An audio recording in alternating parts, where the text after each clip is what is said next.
You are on the What I Never Saw channel. Enjoy watching. Then Lena arrived. She stepped out of a sleek black town car in slow motion. Fitted black dress that cut just above the knee. Heels she never wore around me. Sunglasses that covered half her face. Hair pinned up in a style I hadn't seen since our wedding. She looked like she was headed to a rooftop gallery opening. Not her father's funeral. And she was smiling. Not a fake, forced smile. Not grief mixed with grace. Just smiling. A man got out of the car behind her. Navy suit. Tan skin. Strong jawline. Expensive haircut. They weren't touching, but they may as well have been. The chemistry was unmistakable. She leaned in, whispered something to him, and he laughed quietly. Confident. Comfortable. I felt my jaw tighten before I even realized it. My hands instinctively curled into fists in my pockets, and I told myself, just get through today. You don't want to cause a scene. But the longer I watched her, the more that voice inside me, the one I'd been ignoring for months, started to scream. I hadn't seen Lena in over a week before today. She'd been staying at her mom's to take care of arrangements, but I wasn't invited to help. I'd offered. She said, "It's too much right now, Josh. I just need space." So I gave it, like I always did. And now I was watching her glide through the chapel, nodding at familiar faces like she was the guest of honor at her own carefully staged event. When she walked past me, she didn't stop. No hug, no whisper, not even a glance. I followed her inside and tried to sit near the front, near where I always sat for family events. An usher stepped into my path. "Sorry, sir," he said. "This section's reserved." I blinked at him. Reserved for who? I'm family. He looked down at a laminated sheet in his hand. "I just have a list." And just like that, I was being redirected to the middle rows. Not with the family. Not even near the family. Just another suit in the sea of mourners. I found a spot and sat quietly, numb, trying to focus on the altar, on the soft music, on anything that could take my mind off the growing pressure in my chest. But I couldn't look away from Lena. She sat 2 rows from the front, next to her mother and the man in the navy suit, Dominic, I would learn later. She leaned toward him more than once, whispering something, smiling again. Her body was turned ever so slightly toward him, like he was the one keeping her grounded. Not her family, not her husband, him. I shouldn't have been surprised. I'd been feeling it for a while, that creeping distance between us. The late nights, the solo trips, the way she'd flinch when I reached for her. But some part of me, some desperate, naive part, still thought this day would bring us back together, if only for a moment. That grief might remind her what we used to be. Instead, I watched her laugh during the reception line. Not loudly, not rudely, but it was there. A small, relaxed chuckle as she leaned into Dominic's shoulder and said something about the way someone had butchered her dad's middle name during the service. I stood nearby, pretending to drink a cup of lukewarm coffee, and I watched them interact like they were the ones grieving together, like I'd never existed in Lena's world at all. People who knew me gave me polite nods but didn't approach. I was the ghost in the room, there but out of frame. During the reception, which was held on the terrace of Marshall's favorite lakeside event space, I tried once more to catch her alone, just to talk, to ask why, or what changed, or what the hell is going on. But she was already outside again, standing with Dominic. Her back was to me, but I saw her fix his tie, slowly, deliberately, then reach up and brush something imaginary off his lapel. He smiled down at her like this wasn't a funeral, like they were newlyweds on vacation. Then she leaned in. I don't know if they kissed. Maybe it was just the angle. But her mouth was inches from his, and her hand lingered a second too long on his chest. I looked away. My stomach turned. When she finally came back inside, she stopped just long enough to make eye contact with me. That was rare, at least lately. Her eyes were unreadable behind the sunglasses, but her mouth pulled into a soft smirk, and then her hand lifted, dismissively. "Don't start, Josh," she said under her breath as she walked past. "This isn't the time." "Who is he?" I asked, voice quiet, trying to keep it together. She didn't stop walking. "You know what? You made this distance. Not me. Lena. She turned, halfway to the hallway, and tilted her head. Let's not do this here. You want to talk, fine. But later. This is for my father. Her father. Not mine.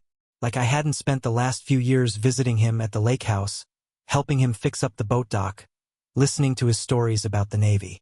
Like I was just some guy who happened to show up a lot. That was the moment. Right there. When it clicked. This wasn't grief. This wasn't heartbreak. It was release. A slow-motion celebration. She wasn't mourning the loss of her father. She was embracing the end of an era she'd already emotionally abandoned. And I wasn't part of the next one. That night, I sat on the back steps of our house. Well, my house now, I guess, just staring out at the yard. The porch light buzzed. Moths tapping against the glass like they were trying to break in. Somewhere behind me, the kitchen clock ticked out a rhythm I suddenly couldn't stand. I lit a cigarette even though I quit 2 years ago. The box had been in the drawer under the sink since Lena's birthday party. I don't know why I kept it. Maybe I knew I'd need it someday. The lighter trembled in my hand. I hadn't cried during the funeral. Not during the service. Not even when they played that old recording of Marshall singing Johnny Cash at his 60th. But now, sitting alone, dress shirt wrinkled, the scent of floral arrangements still clinging to my sleeves, I felt like my whole body was full of water and one crack would drown me. And that's when it started. The loop. Every red flag. Every gut feeling I'd swallowed. Every little moment I'd brushed off as stress or timing or me being paranoid. It came rushing back, like puzzle pieces that suddenly knew exactly where they belonged. The first thing I remembered was the solo trip to Sedona. A healing festival, she called it. Lena booked it last minute. Said it was something she needed to do alone. She came back with a slight tan and new crystals in her bag, and a mild attitude like she'd just discovered enlightenment and I was stuck in 2015. I asked her if she met anyone out there. She smiled and said, "Not in the way you think." Back then, I assumed she just meant some guru or yoga instructor. Now I wondered if it was Dominic. After that trip, she changed. Little ways at first. Locking her phone more often, changing her passcode, saying things like, "I need to feel like an individual again." It sounded like therapy talk, but she wasn't in therapy. Not that I knew of. She started going to the spa more. A weekend retreat here, a wine lodge there. And always alone. Except, she never posted anything. Lena used to be the queen of Instagram stories. Suddenly, the feed went dark every time she left town. When I asked about it, she shrugged. "It's not for likes, Josh. It's for me." Then came the new cologne. That was the one that hit me hardest in hindsight. She came home one night, and I leaned in to kiss her neck. It was subtle, but I caught it. A scent I'd never smelled on her before. Definitely not the floral stuff she usually wore. This was masculine, sharp, like cedarwood and something else I couldn't place. She said it was the essential oils from her new diffuser. I bought that lie. I wanted to buy it. God, I didn't want to see what was right in front of me. She stopped touching me around that time too. Nothing dramatic, just little things. Pulling her hand away on the couch, leaning away during a kiss, a quick flinch when I'd reach for her shoulder in bed. She said she was tired, stressed, not sleeping well. She was sleeping fine, just not next to me. The sarcastic comments started not long after. Little jabs dressed up as jokes. You know, not every man is afraid of growth. Or, just because you're comfortable doesn't mean the rest of us have to be. I used to be the person she confided in. I used to be the one who helped her decompress after long days. Now I was the one she rolled her eyes at across the dinner table. There was this moment, probably 5 months before Marshall passed. That sticks out. We were at a wedding, sitting in the back row during the vows. Lena leaned over, eyes on the couple, and said under her breath, "Imagine still believing in forever." I laughed. I thought it was cynical cute like her usual dry humor. But looking back, she wasn't joking. She meant it. She didn't believe in us anymore. And the worst part? I didn't say anything. I didn't fight for answers. I told myself it was a phase, that grief over her dad's declining health was clouding her judgment, that if I gave her space, she'd come back to me. But space wasn't what she needed. She needed distance. Permanent distance. And she had been building it brick by brick while I was still checking her side of the bed to make sure the sheets were tucked in right. I felt like a fool. A real one. Not just because she'd been emotionally gone for months, but because I'd helped her pack. Every time she said, "I need a weekend," I held the door. Every time she said, "Don't wait up," I told her to drive safe. Every time she pulled away from me, I gave her more room. And now I could finally see it wasn't kindness she wanted. It was an exit ramp. My fingers clenched the cigarette tighter. I thought about the funeral again. Her smile. The way she touched his tie. The way she looked at Dominic like he was the only person keeping her from floating away. I never had a look like that from her. Not in years.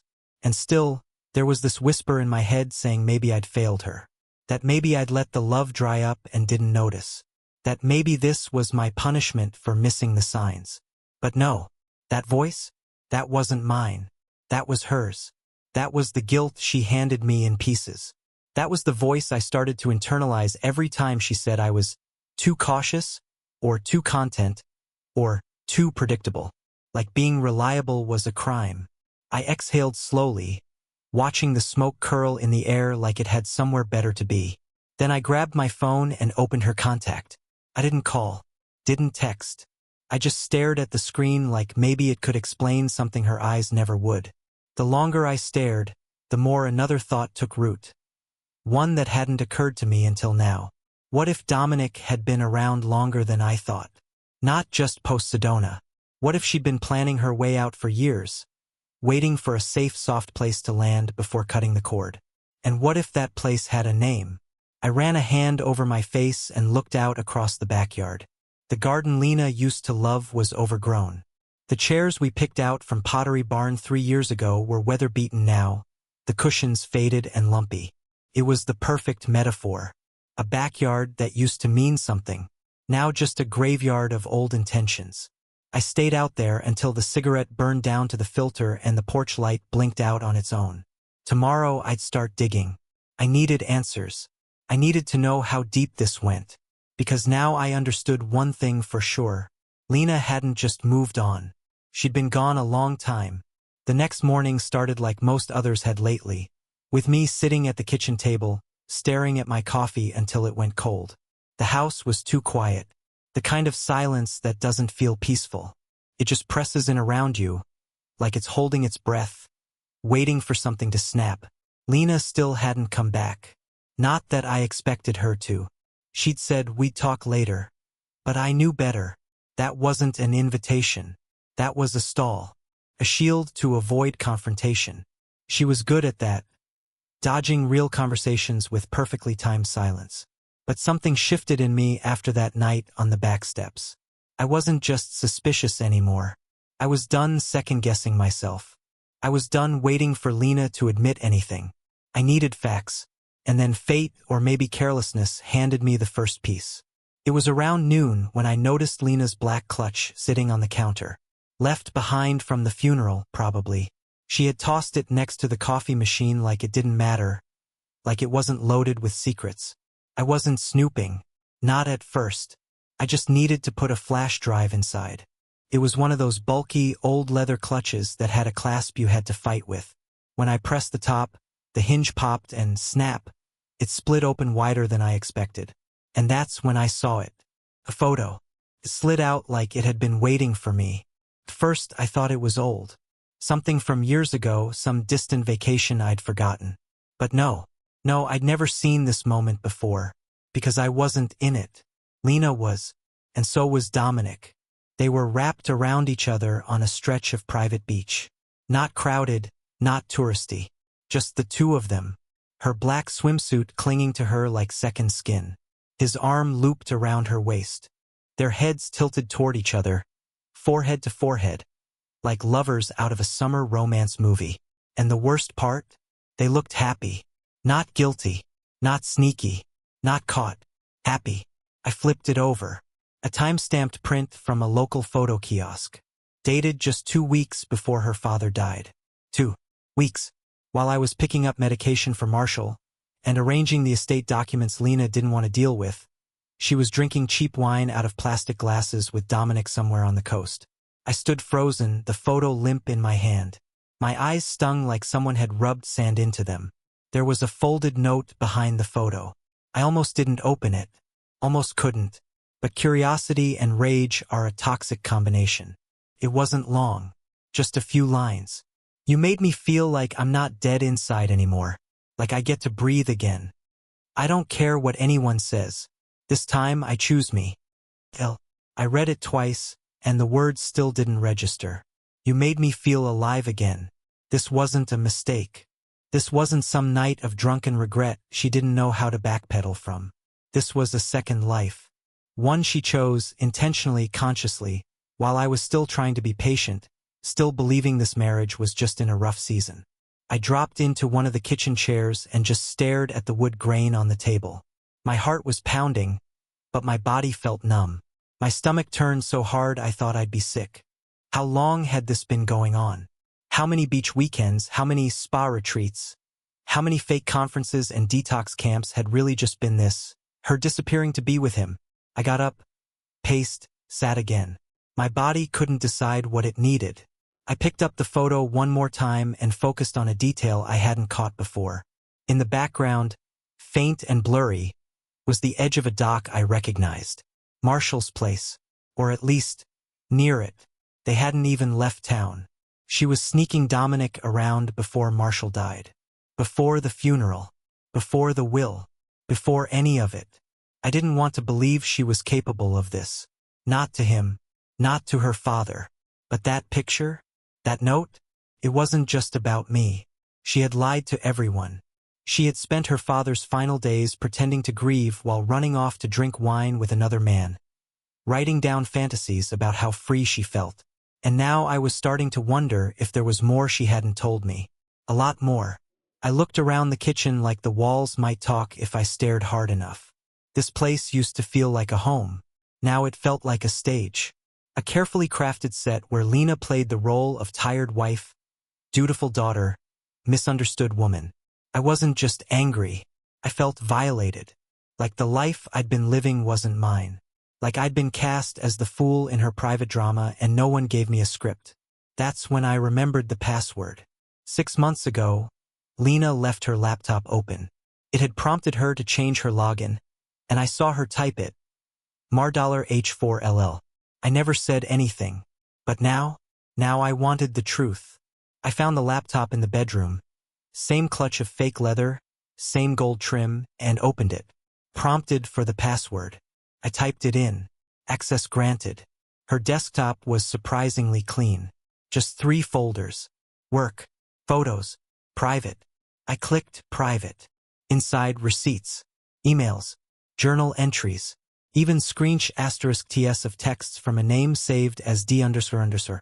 All dated across the past 9 months. The texts were blurred and suggestive but not explicit. Still, the tone was obvious.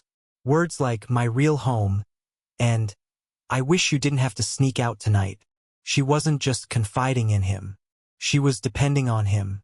Emotionally, physically, financially, maybe. There were plane tickets too. A hotel bill. A 5-day stay at the very same beach in the photo. Paid in full on Lena's card. That wellness retreat from 3 weeks ago? That was the same weekend I drove Marshall to the ER. She was with him while I was filling prescriptions for her dying father. I stared at the dates, the times, the way everything overlapped. It was all right here. The double life. The whole map of it. Every time she disappeared and said, "It's just something I have to do for me," she meant him. She didn't need space. She needed cover. And I gave it to her. Like a fool. A week after the funeral, I was back at Marshall's lake house for the reading of the will. Still didn't feel real, any of it. I parked in the gravel driveway I'd pulled into 100 times over the years. But this time, I didn't feel welcome. Not by the house, not by the air, and definitely not by the people waiting inside. The weather was too perfect. Crisp air. No clouds. A slight breeze coming off the lake that would have felt refreshing under any other circumstance. But right then, it just felt ironic. Like the world had no idea it was supposed to be grieving. Marshall's lawyer, Frank Delaney, greeted me at the door. He was old school, all pocket squares and wire-rimmed glasses. He shook my hand and nodded toward the living room, where chairs were already arranged in that polite circle that makes you feel like you're about to get bad news with a smile. Lena was already there. She wore a white blouse, white and pale gray slacks, like this was just another casual Thursday afternoon. No black, no mourning, no trace of the woman who used to cry during commercials. She looked calm, focused, legs crossed neatly, one perfectly manicured hand resting on a folder in her lap. Dominic wasn't there, thank God. Lena didn't look at me when I walked in, just gave the kind of nod you'd give a coworker at a meeting. No words. Frank cleared his throat and shuffled a few papers.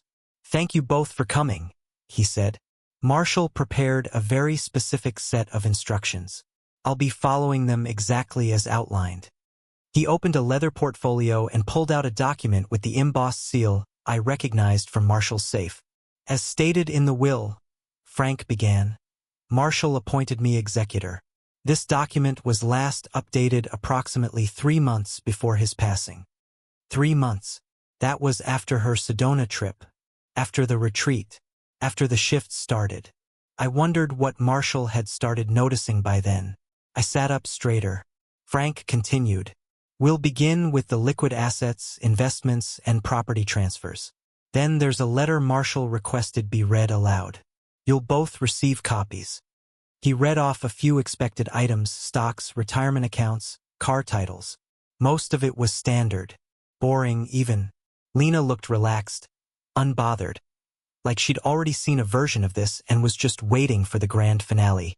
Then came the big one. "The Lake Estate," Frank said. "Property, dock rights, and all land parcels associated with Marshall's will be transferred in full ownership to Joshua Nathaniel Avery." I blinked. "What?" Lena's smile froze, just slightly, like a glitch in perfect programming. Frank looked up from the page. "That includes the cabin, the boats, and the contents of the safe." "Wait," Lena said. It wasn't a shout. It was worse, tight, confused, controlled. "That's not right. There was a clause. It was supposed to, he told me it was going into a family trust." Frank didn't flinch. "It was originally assigned to the trust. Marshall changed it. He had his reasons, which are outlined in the letter." Lena opened her mouth to say something else, but Frank lifted the envelope and broke the seal. "Per Marshall's request," he said. "I'm to read this in full." He cleared his throat and began. "To my daughter, Lena, if you're hearing this, then I'm gone and I didn't get the chance to say these things to your face.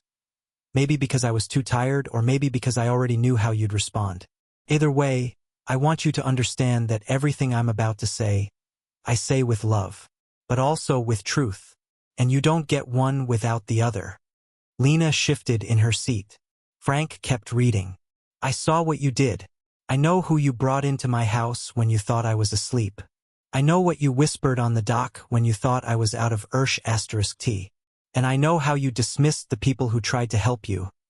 Not just in the last few weeks, but for years. You've mastered the art of making other people feel like they've failed you, just so you can avoid looking at your own reflection." The silence in the room got thick. Lena said nothing. "To Josh," Frank read, "I know you've been left in the dark for far too long. You didn't deserve that. You stood by her when others walked away. You gave my daughter more chances than she gave you credit for. I watched you keep showing up, even when she made you feel invisible. That kind of loyalty matters, maybe more than anything."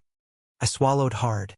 "And so," Frank continued, "I've made a decision that some people may not understand. I've divided my estate in a way that reflects values, not just blood." Lena's hand tightened around the folder in her lap. "You'll receive a trust, Lena," Frank said, glancing up again. $1 million, distributed over 10 years. Lena's jaw tensed. "But there is a condition," Frank added, turning the page. "Josh's inheritance, including the estate and 60% of the remaining financial assets, is protected by a specific clause. If he re-enters a romantic or financial relationship with Lena within 18 months of this reading, he forfeits 40% of his share. That amount will be redirected, per Marshall's request, To the Marshall Avery Wildlife Rescue Foundation. I stared at him. What foundation? Lena asked, voice sharp now. An organization Marshall funded quietly for years, Frank said. It was his backup plan. For what he called moral failure. His words. I blinked hard once, then again. I felt like I was watching a play that had suddenly turned real. I looked over at Lena. She was still, perfectly still, like a statue trying not to crack. And I realized something. She'd come here today expecting to win. She thought she was the heir to the empire, the grieving daughter, the only one who mattered. But Marshall had seen through the whole act. And he left a message for both of us. He gave her a leash, and he gave me an escape hatch. Frank placed 2 folders on the coffee table. Signed copies. Originals will remain sealed in our office for verification. Let me know if either of you needs legal counsel. Lena stood, slowly. Her hand hovered over the folder for a second, then closed around it. She didn't say goodbye. She didn't say anything. She just walked out the front door, heels tapping against the hardwood like a slow countdown. And for the first time in months, maybe years, I didn't feel like I was the one being left behind. Took 3 days. That's how long the silence lasted after the will was read. 3 full days without a call, a text, or a sign of Lena. I thought maybe she'd finally disappeared for good. Maybe the claws in Marshall's will hit her hard enough to make her retreat. But I should have known better. She didn't stay gone. I had just gotten back from the hardware store when I saw her. She was waiting outside my office building, right beside the parking garage, leaning casually against the concrete pillar like she owned it. Her coat was wrapped around her like armor, dark navy, expensive, tailored. Sunglasses again. Always the sunglasses. Like truth didn't apply as long as her eyes stayed hidden. I didn't speak. I just stopped walking and looked at her. She smiled like it was a reunion. Hey, she said, as if we were meeting for coffee. What do you want? I asked. I figured we should talk, she replied, stepping forward. Somewhere quiet. Just you and me. I shook my head. I don't think that's necessary. Her smile didn't move, but her eyes flickered behind the lenses. Josh, come on. I started to walk past her. She stepped in front of me. 15 minutes, she said. That's all I'm asking. I looked at her for a long moment. She didn't look angry. She didn't even look particularly sad. She looked focused, like someone rehearsing lines she didn't fully believe in but had practiced enough to make sound good. I exhaled slowly. Fine, but not here. We ended up at the park across the street, sitting on a bench by the duck pond where retirees tossed crumbs and kids chased pigeons. It was the kind of place where everything felt still, like a break in the world's chaos. She crossed her legs and turned toward me. I just want to clear the air, she said. I said nothing. I know things have been tense, she began, choosing her words like she was defusing a bomb. And I don't blame you for being upset. Everything's just been so chaotic. I finally looked at her. You came to talk about the chaos? No, she said quickly. I came to talk about what comes next. There it was. She launched into it slowly, not with emotion, not with regret, with strategy. She started by referencing the trust, how it was locked up in long-term distribution, how the clause limited what she could do, and how she didn't want to feel punished for choices made in grief. I know what the will says, she continued, but I also know what's possible with mutual cooperation. She pulled out a thin folder from her handbag and placed it on the bench between us. What is this? I asked, not touching it. Options, she said smoothly. There are ways to shift holdings, property agreements, investment reallocations. We don't need to get tangled in legal restrictions if we just act as a team. I almost laughed. Team, I repeated. She flinched, barely, but recovered. Look, I'm not here to argue. I've already talked to an estate planner. There's precedent. If we reframe certain things, cohabitation, shared finances, we could reduce the 18-month clause to just a stipulation. Think of it like a tax loophole. You think this is about taxes? I asked quietly. She hesitated.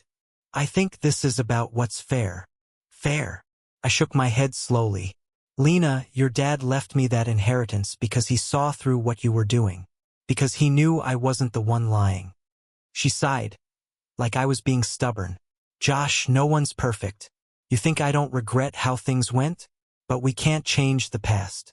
We can decide how to move forward. Together. There was a pause. She let it sit like bait. You want to move forward together? I said. After spending a year building a life with someone else behind my back?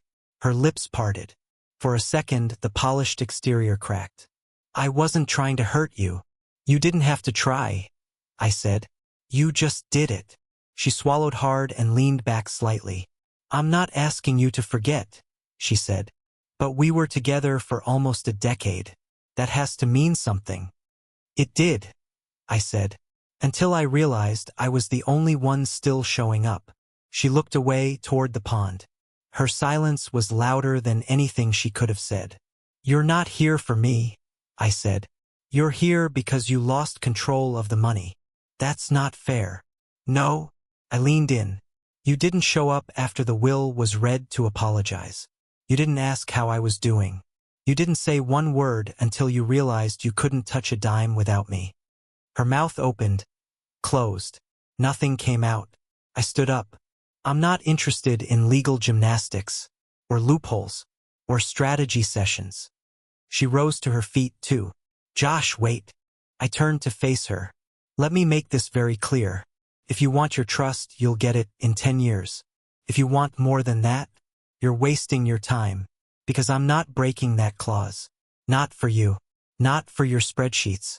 And definitely not for a woman who didn't even mention my name at her father's funeral. Her expression finally shifted. The mask dropped. Just a little. And underneath, I didn't see sadness. I saw calculation. You really think you earned that inheritance? She asked, voice cold now. You think showing up and playing house makes you a saint? No, I said. But I wasn't the one treating loyalty like a leash. We stood there in silence. Then she gathered the folder and tucked it back into her bag. If that's your choice, she said, smoothing her coat, then I'll let the attorneys handle it. You do that, I said. She turned to leave but paused. I hope you enjoy the lake house, she said over her shoulder.